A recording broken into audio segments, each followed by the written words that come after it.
মানে রাজ্য কমিটি এখন সভাপতি নির্বাচনের জন্য এলিজিবল, তো এই প্রক্রিয়া কবে থেকে শুরু করবে?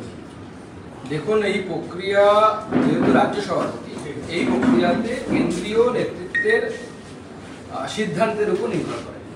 কেন্দ্রীয় নেতৃত্ব সিদ্ধান্ত নিলে পরে, সিদ্ধান্ত জানালে পরে সমস্ত কিছু শুরু হয়ে যাবে। এই মুহূর্তে আমাদের কাছে এই ধরনের কেন্দ্রীয় নেতৃত্বের কাছ থেকে কোনো রকম নির্দেশ আসেনি। নির্দেশ যে কোনো সময় চলে আসতে পারে, এলে পরে সেই প্রক্রিয়া শুরু হবে। আজকে কি বৈঠকে কি হলো? সাংগঠনিক বৈঠক এর আগেও আপনারা জিজ্ঞেস করেছেন, আমার উত্তর একই থাকে, পরিবর্তন হয় না। যে সাংগঠনিক বৈঠকের বিষয় বলা যাবে না। সংগঠন নিয়েছিল, সামনে নির্বাচন আছে, নির্বাচন নিয়েছিল, ওভারঅল আমি টপিক বলতে পারি। অবশ্যই সেই বিষয়ে আলোচনা আছে, নির্বাচন সামনে তো আলোচনা তো হবে সেই বিষয়ে। অমিত শাহ তো আসছেন, তিনি কি কোনো বৈঠক করবেন না সভা করবেন এখনো অবধি কি স্থির আছে? আমরা বিভিন্ন প্রপোজাল বানিয়ে কি ধরনের বৈঠক উনি করবেন তা আমরা পাঠালাম বা পাঠাবো বলা বলা, তার মধ্যে থেকে উনি সিলেক্ট করবেন।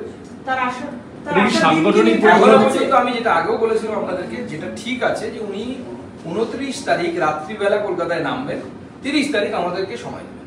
আপাতত এটা ঠিক আছে, কিন্তু আমি বারবার বলছি প্রবাবল। একদিনেরই সফরসূচি, সাংগঠনিক পুরো সাংগঠনিক। তার মধ্যে যা এখনো পর্যন্ত যা আমরা ঠিক করেছি সমস্ত প্রোগ্রাম আমরা হলের ভেতরে করব। সুকান্ত, নমিনেশনের কোনো ব্যাপার আছে? রাজ্য সভাপতি নতুন করে রাজ্য সভাপতি উপর থেকে নির্দেশ এলেই নমিনেশন, মানে এখনো সেটা কি শুরু হয়নি? না, উপর থেকে কোনো নির্দেশ আসেনি, আমি তো বললাম। আপনারা কেন্দ্রকে কোনোভাবে জানিয়েছেন যে রাজ্য সভাপতি নির্বাচন? হ্যাঁ, আমাদের জানানো হয়ে গেছে যে 25টি জেলা নির্বাচিত হয়ে গেছে, অর্থাৎ 25টি জেলা সভাপতি ঘোষণা হয়ে গেছে। নিয়ম অনুসারে আমাদের যে সাংগঠনিক নিয়ম, আমাদের সংবিধান, সেই সংবিধান অনুসারে এটা 50%-এর বেশি, অর্থাৎ পশ্চিমবঙ্গ নির্বাচিত রাজ্য সভাপতি পেতে পারে। কিন্তু এই যে মানে এখন যে মেয়াদ চলছে যে কমিটির, আপনার এবং পুরো কমিটি, মানে যেহেতু জেলা সভাপতি নির্বাচন হয়ে গেছে এবং রাজ্য সভাপতি নির্বাচনের জন্য এলিজিবল, সেহেতু এটা তার আগে শেষ বড় বৈঠক বলে অনেকে বলছেন। তার কারণ সভাপতি 5 জন জিএস, ওজিএস, জয়েন্ট ওজিএস এবং পর্যবেক্ষকরা ছাড়া কেউ ছিলেন না। এটা কি কোনো মানে নীতিগত সিদ্ধান্তের বিষয় নাকি শুধুমাত্র সাংগঠনিক? না, সাংগঠনিক বৈঠক নির্দিষ্ট সময়ে অন্তর অন্তর হয় ভারতীয় জনতা পার্টিতে। এবং আমি সকালবেলা যে কথা বলেছিলাম যে ভারতীয় জনতা পার্টির কাজ কন্টিনিউয়াস প্রসেস, চলতেই থাকে। ক্যাপ্টেন পরিবর্তন হয়, কখনো পরিবর্তন হয় না, কখনো ক্যাপ্টেন 2টো টার্ম করে, কিন্তু কাজ একই থাকে, কাজ কোনো পরিবর্তন হয় না। ক্যাপ্টেনের যদি অন্য দায়িত্ব থাকে তাহলে ক্যাপ্টেনের উপর চাপ,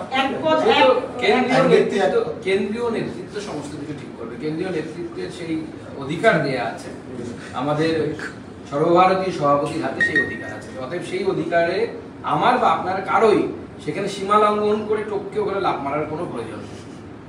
বলছি সুকান্তদা, বা ভোটার আই কার্ডের সঙ্গে আধার কার্ডের সংযুক্তিকরণের বিষয় নিয়ে বৈঠকে বসতে চলেছে স্বরাষ্ট্র মন্ত্রক, আইন মন্ত্রক এবং unique identification authority of India. আপনারা কিভাবে দেখছেন, ভুয়ো ভোটার আটকানো যাবে? না, অবশ্যই এটা একটি সদর্থক পদক্ষেপ। শুধু এইটুকুতেই ভুয়ো ভোটার আটকানো যাবে আমার মনে হয় না, কিন্তু কিছুটা হলে আটকানো যাবে। এর সাথে সাথে biometric identification of the voter, biometric পদ্ধতিতে ভোটারদের শনাক্তকরণ অত্যন্ত আবশ্যকীয়। তবেই একমাত্র 100% ফুল প্রুফ সিস্টেম আমরা করতে পারবো, মানে নির্বাচন কমিশন করতে পারবে। দেখুন, প্রথম কথা হচ্ছে তৃণমূলের নেতারা বড় ফাঁপড়ে পড়েছে। কখনো পিসি ভাইপোর সমঝোতা হবে তখন বলবে অভিষেক আমার নেতা, যে পিসি ভাইপোর মধ্যে দূরত্ব শুরু হবে তখন আবার বলবে হচ্ছে যে মমতা বন্দ্যোপাধ্যায় আমাদের একমাত্র নেত্রী, অন্য কারো কিছু দাম নেই।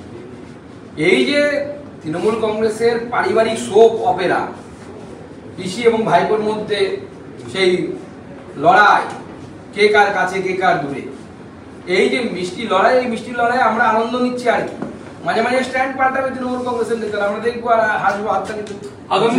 তো বিজেপির কি এবারে 26-এ লক্ষ্য শুধুমাত্র হিন্দুত্ব, সেই ইস্যুই সামনে, আর কোনো ইস্যু নেই? ভারতীয় জনতা পার্টির লক্ষ্য হচ্ছে ইনক্লুসিভিটি, সবাইকে নিয়ে। এবং আমরা মনে করি যে হিন্দু শব্দটাই ইটসেলফ এ সেকুলার শব্দ। কারণ হিন্দু কোনো অহিন্দু এবং হিন্দুদের মধ্যে কোনো প্রভেদ করে না। হিন্দুদের কোনো ধর্মীয় গ্রন্থে বলা নেই যে অহিন্দু যারা তাদের এটা হবে না, তাদের ওটা হবে না, তারা স্বর্গে যাবে না, তাদের সাথে এই কাজ করতে হবে, এদেরকে থাপ্পড় মারতে হবে, ওকে অমুক করতে হবে, কিছু লেখা নেই।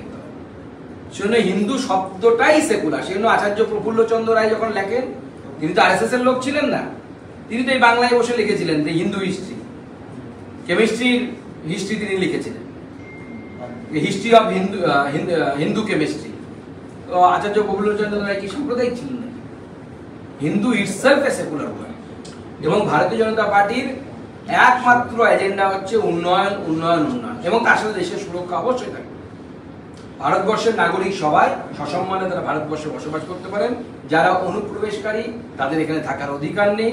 এবং পশ্চিমবঙ্গের আগামী দিনে কি ধরনের ডেভেলপমেন্ট প্রয়োজন সেটা ভারতীয় জনতা পার্টি এজেন্ডাতে আনবে আগামী নির্বাচনে, আগামী বিধানসভা। বলছি, কয়েকদিন আগেই তাপসী মণ্ডল আপনাদের বিধায়ক, হলদিয়ার পূর্বতন জেলা সভানেত্রী, তৃণমূলে গেছেন। অভিষেক বন্দ্যোপাধ্যায় এটা দেখে ভীষণ রকম উত্তেজিত এবং দলের যারা আছেন তাদেরকে বলছেন যে মিনিমাম 12টা সিট কনফার্ম করতে হবে পূর্ব মেদিনীপুর থেকে, টার্গেট বেঁধে দিয়েছেন। কিভাবে দেখছেন?